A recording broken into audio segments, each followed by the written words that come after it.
नमस्कार, आदाब, सत श्री अकाल। कैसे हैं आप? उम्मीद करते हैं आप सभी स्वस्थ होंगे, अपने कार्यों में व्यस्त होंगे। आपका स्वागत thrive digital with engineer Sachin Singh Yadav. दोस्तों, आज की भागदौड़ वाली ज़िंदगी में ना बड़ा मुश्किल हो जाता है कि हमारी अर्निंग कैसे बढ़ाई जाए, एक्स्ट्रा अर्निंग कैसे की जाए।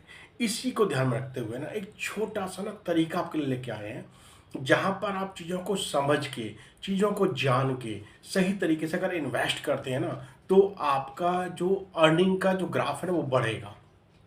अब एक छोटी सी ट्रिक क्या है, देखो हम कभी भी इन्वेस्ट करते हैं ना, तो हम कहाँ इन्वेस्ट करते हैं? शेयर मार्केट में, स्टॉक मार्केट में।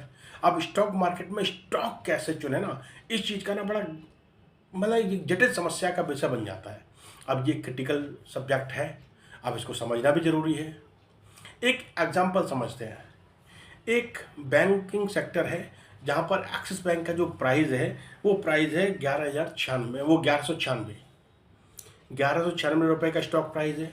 वहीं पर एक दूसरा बैंक है RBL limited, RBL bank limited, इसका प्राइस है 205 रुपीज़, यानी कि 205 का प्राइस। एक है एक्सिस का 1196 का प्राइस। अब आप किस में इन्वेस्ट करेंगे? ऑफिस से बात आपके दिमाग में आएगा, जिसका प्राइस सस्ता है उसमें इन्वेस्ट करते हैं। आपको इन्वेस्ट करने से पहले ना कुछ मूलभूत चीज़ों का ध्यान रखना पड़ेगा। हमने पहले भी आपको वीडियो में बताया हुआ है, जिस कंपनी का पी रेशियो, जिसका कंपनी का पी रेशियो कम होगा, यानी कि जिस स्टॉक का पी रेशियो कम होगा, तो यानी कि वहाँ पर आपको अगर 1 रुपया कमाना है ना, तो जितना कम पी रेशियो होगा ना, उतना आपका प्रॉफिट ज़्यादा जनरेट होगा। सपोज करो एक्सिस बैंक का अभी स्टॉक प्राइस है 1196 रुपये, इसका पी रेशियो है 10 रुपये। वहीं पर आरबीएल है, इसका प्राइस, इसका भी स्टॉक प्राइस है 205 रुपये, इसका पी रेशियो है 18 रुपये। अब यहाँ पर आरबीएल को 1 रुपये कमाने के लिए 18 रुपये इन्वेस्ट करने हैं, वहीं पर एक्सिस बैंक को 1 रुपया कमाने के लिए 10 रुपये इन्वेस्ट करने हैं। तो आपका प्रॉफिट कहाँ जनरेट होगा? आपका प्रॉफिट जनरेट होगा एक्सिस बैंक में। उसका फंड प्राइस ज़रूर ज़्यादा है, लेकिन वहाँ पर जो आपकी अर्निंग का जो ग्राफ है ना वो तेज़ी से बढ़ेगा, क्योंकि वहाँ पर एक्सिस बैंक को 1 रुपया कमाने के लिए सिर्फ 10 रुपये इन्वेस्ट करने हैं स्टॉक मार्केट में। यहाँ पर आरबीएल को 1 रुपया कमाने के लिए 18 रुपये इन्वेस्ट करने हैं। दूसरा इसमें आता है PEG ratio. P ratio, price to earning growth, यानी कि आपने कितना पैसा लगाया, किस रेशियो से आपकी अर्निंग बढ़ रही है।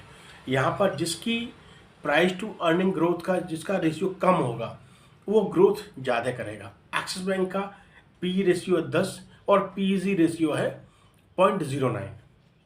आरबीएल का पी रेशियो है 18 और पीजी रेशियो है 2 रुपये।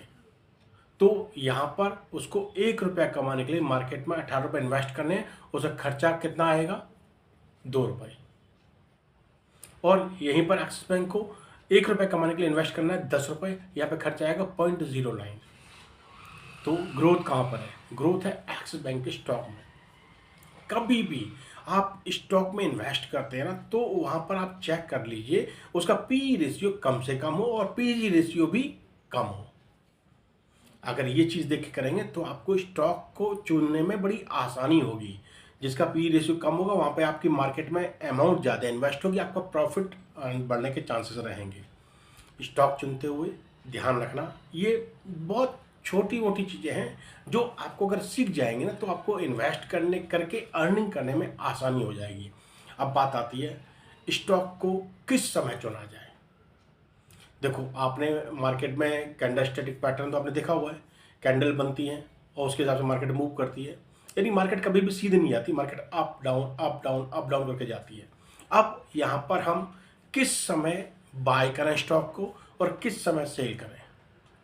देखो, अगर मार्केट जब ऊपर चढ़ रहा है, तो अगर 3 आपकी ग्रीन स्टिक बन गई, उसके बाद एक रेड स्टिक अगर ऊपर तक जा रही है, तो ग्रीन और रेड के बीच में जो गैप अप बन रहा है, तो समझो वहाँ से फिर मार्केट आपके नीचे आना शुरू हो जाएगी।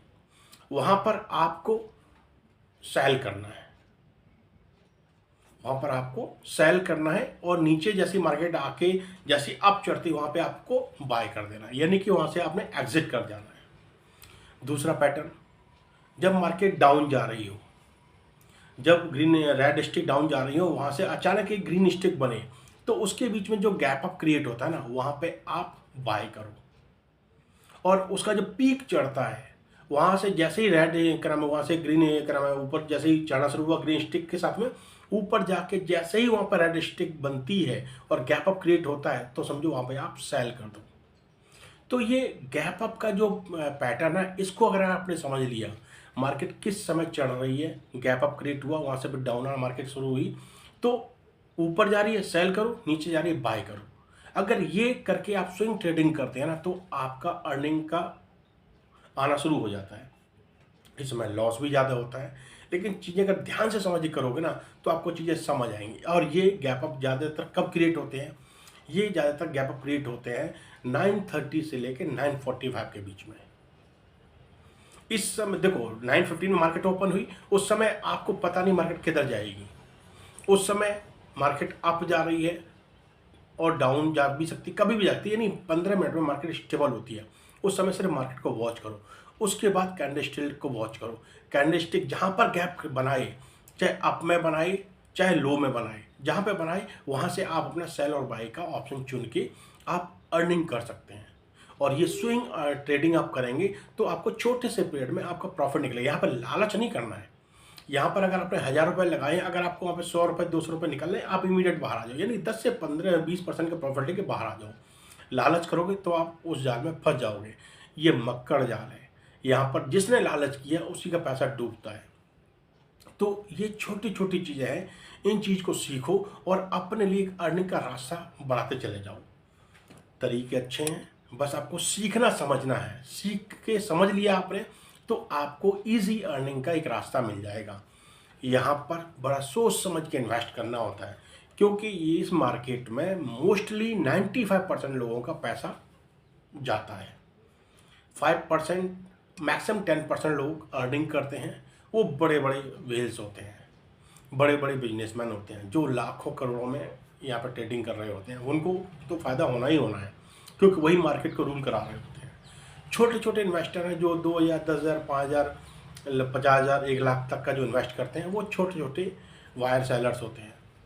यहाँ पे सेलर बड़ा वाला जो होता है वो हमेशा प्रॉफिट में रहता है, जो छोटे मोटे होते हैं वो लॉस उठाते हैं। बस आपको ज़्यादा अपने लालच नहीं करना, छोटे छोटे अपने प्रॉफिट बनाओ और मार्केट से क्विट हो जाओ। दिन की 1 या 2 ट्रेड लो, इससे ज़्यादा ट्रेड मत। इससे ज़्यादा लोगे तो आपके दिमाग में ना वो चीज़ का एक लालच बढ़ता चला जाएगा और आप जो कमाओगे वो गंवा के चले जाओगे। सिर्फ सुबह 9:15 से लेके 9:45, 10 o'clock तक के बीच का एक टाइम पीरियड देखो। उस समय मार्केट जहाँ जा रही है, जिस अप जा रही है, तो आप वहाँ से सेल करके ऊपर जाके बाई कर लो। अगर मार्केट अप चल रही है, डाउन स्टार्ट हो रही है, तो ऊपर से आप सेल करो, नीचे जाके बाय कर लो। तो तरीके हैं, इन चीज़ों को सीखो, समझो और अपने लिए छोटे छोटे प्रॉफिट बनाना सीखो।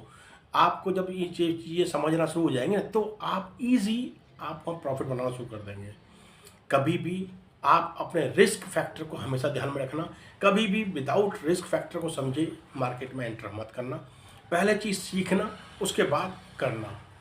चीज़ सीख के करोगे तो आपको नुकसान के चांसेस कम रहेंगे। यहाँ मार्केट में लोगों का पैसा ज़्यादातर डूबता है, इस चीज़ को ध्यान रखना। आपको अपने रिस्क आपका जो कैपेसिटी है उसके हिसाब से चीज़ें करनी है। चीज़ें सीखो और अपने लिए एक अर्निंग का रास्ता खोजो। सिर्फ थोड़े से टाइम में एजुकेशन के अपने अंदर अपनी चीज़ों में बिल्ड करो, एजुकेट होते जाओ और चीज़ें आगे करते जाओ। आपकी ग्रोथ की जर्नी बढ़ती चली जाएगी। चलिए, यूँ हंसते मुस्कुराते रहिए। चैनल को सब्सक्राइब करना मत भूलिएगा। फिर मुलाकात किसी टॉपिक के साथ। धन्यवाद, नमस्कार।